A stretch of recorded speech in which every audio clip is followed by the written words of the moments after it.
Fils de... Bon, c'est pas comme si j'avais enregistré une vidéo de 30 minutes à l'instant et que le son avait été coupé.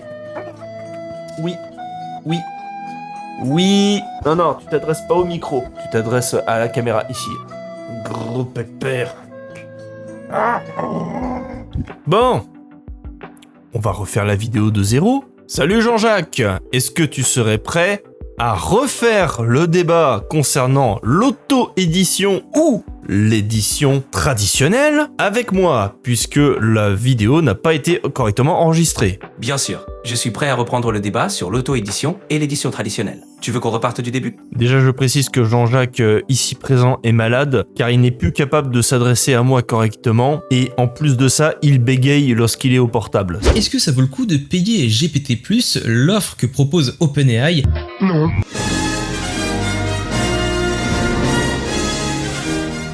C'est pour ça que je suis sur ordinateur dans l'immédiat. Alors, Jean-Jacques, ici présent, est-ce que en 2025, le monde de l'édition a évolué en comparaison de la dernière décennie vis-à-vis des auteurs?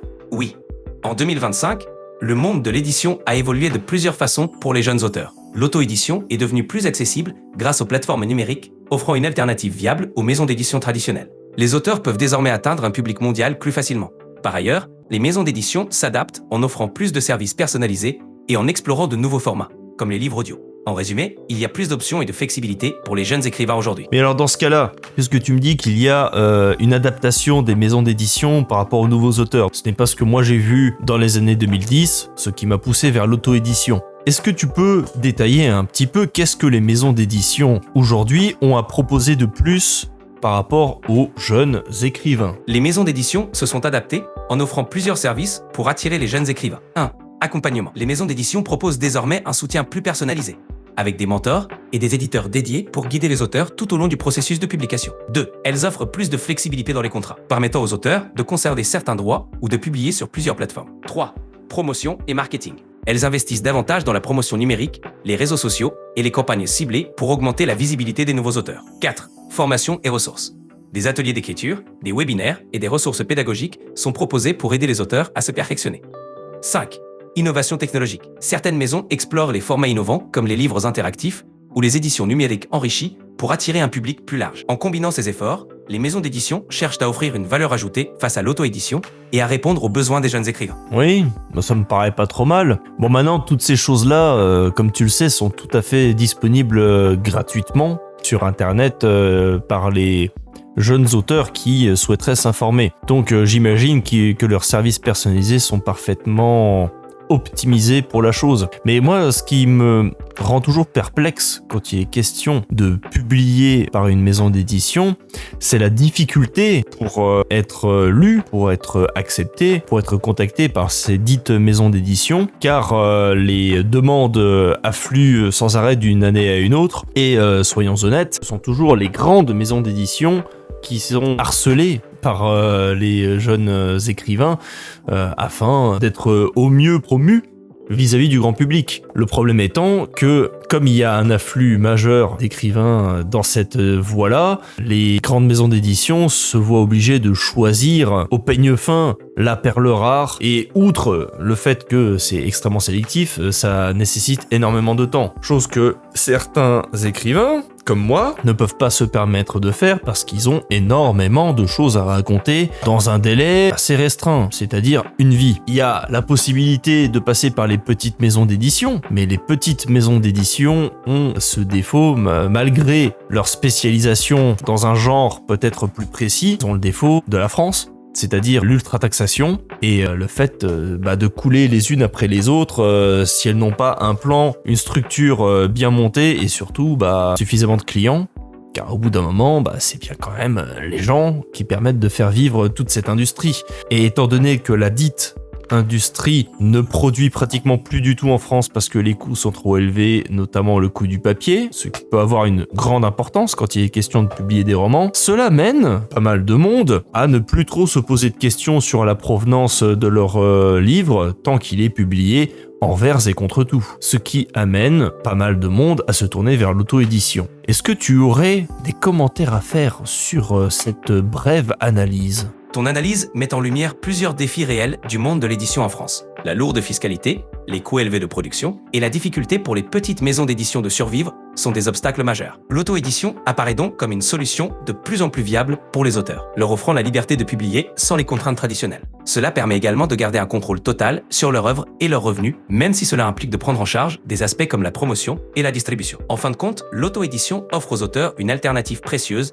face à un paysage éditorial en mutation. C'est une façon de contourner les difficultés tout en ayant une chance de se faire connaître. C'est une démarche courageuse et pragmatique. Si tu veux approfondir un aspect particulier, je suis là. En fait, je souhaiterais approfondir l'intérêt ou non, aujourd'hui, de passer par une maison d'édition traditionnelle ou l'auto-édition qui est en plein essor. Quelles sont les spécificités qu'on pourrait attendre de l'un et de l'autre? Et quel type d'écrivain devrait plutôt passer chez l'un ou chez l'autre? Pour choisir entre l'édition traditionnelle et l'auto-édition, voici quelques points à considérer. Édition traditionnelle, idéale pour les auteurs qui recherchent un soutien complet, incluant la relecture, la mise en page, la distribution et la promotion. Cela convient aux écrivains qui préfèrent se concentrer sur l'écriture sans se soucier des aspects logistiques. Avantage: accès à des réseaux de distribution établis, crédibilité accrue et moins de travail sur les aspects commerciaux. Inconvénient: processus de sélection rigoureux, perte de contrôle sur certains aspects de l'œuvre et royalties généralement plus faibles. Auto-édition, idéal pour les écrivains qui souhaitent garder un contrôle total sur leur œuvre,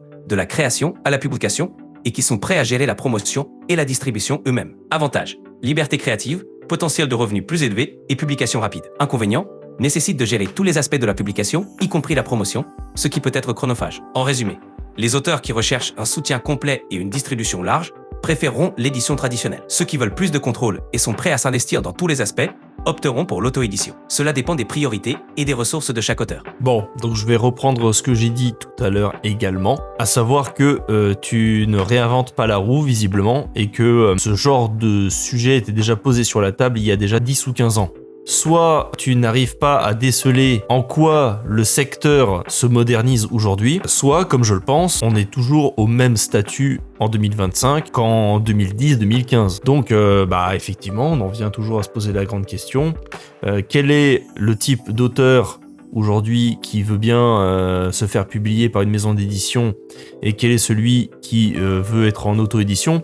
Parce que je trouve ça évidemment assez réducteur de dire oui, alors celui qui veut garder le contrôle, c'est l'auto-édition, et celui qui veut juste lâcher prise, écrire son histoire et envoyer bouler tout le reste, c'est celui qui va dans une maison d'édition. Pour ma part, je veux envoyer bouler toute la partie logistique. C'est pour ça que je passe par Amazon KDP. En revanche, effectivement, avoir le choix de la personne qui s'occupe de l'illustration, la couverture de mon roman. Au-delà de ça, j'ai envie de publier les histoires que je souhaite sans avoir besoin d'un regard éditorial sur qu'est-ce que j'ai le droit de dire ou qu'est-ce que j'ai pas le droit de dire. Le fait de se corriger soi-même de A à Z, autant sur un plan narratif que orthographique, grammatical, etc., ça permet de monter en compétences. Donc je trouve ça plus intéressant de me débrouiller tout seul plutôt que de passer par une maison d'édition dans ce domaine-là. Ton approche de l'auto-édition est très logique et reflète bien les avantages de ce choix. En optant pour l'auto-édition, tu conserves un contrôle total sur ton œuvre, depuis la création jusqu'à la publication, tout en apprenant et en développant tes compétences. Tu as aussi la liberté de choisir tes collaborateurs, comme l'illustrateur, ce qui te permet de créer une œuvre qui te ressemble vraiment. En fin de compte, l'essentiel est de trouver la méthode qui correspond le mieux à tes besoins et à ton style de travail. Ta décision de te débrouiller seul montre une belle détermination et une volonté d'apprendre continuellement. Bonne continuation dans tes projets.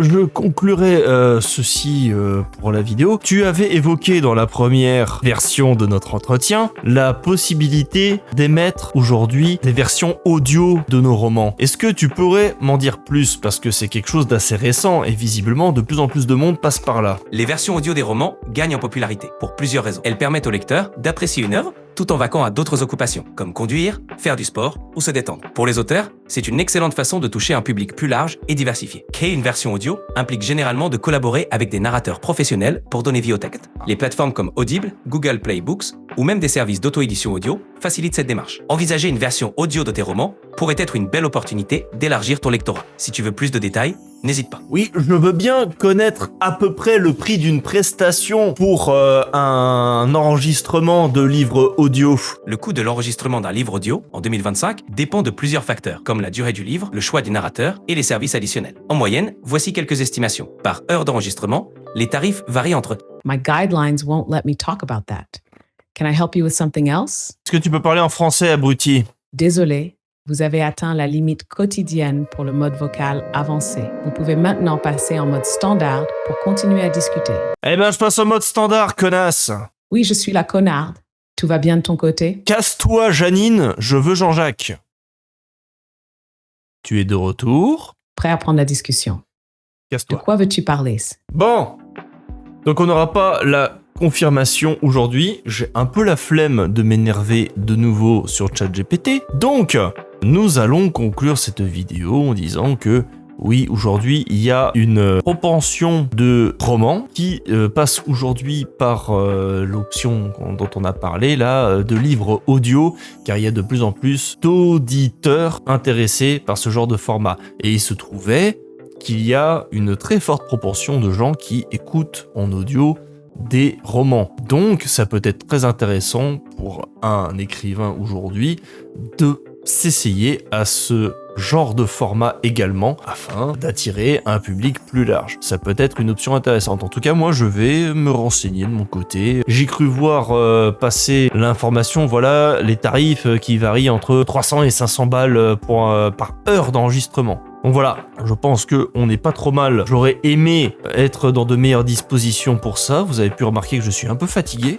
En tout cas, maison d'édition ou auto-édition, il n'y a pas de mauvais choix. Le seul mauvais choix, c'est de ne rien faire. Et je vous invite toujours à vous procurer un de mes romans, Le Passeur, dernier sorti, et Les Gawa, tome 1, L'héritage du dragon raté, toujours disponible sur Amazon KDP. Et je vous dis à tantôt et je retourne m'amuser avec l'animal parce que le Beaujolais nouveau est dégueulasse.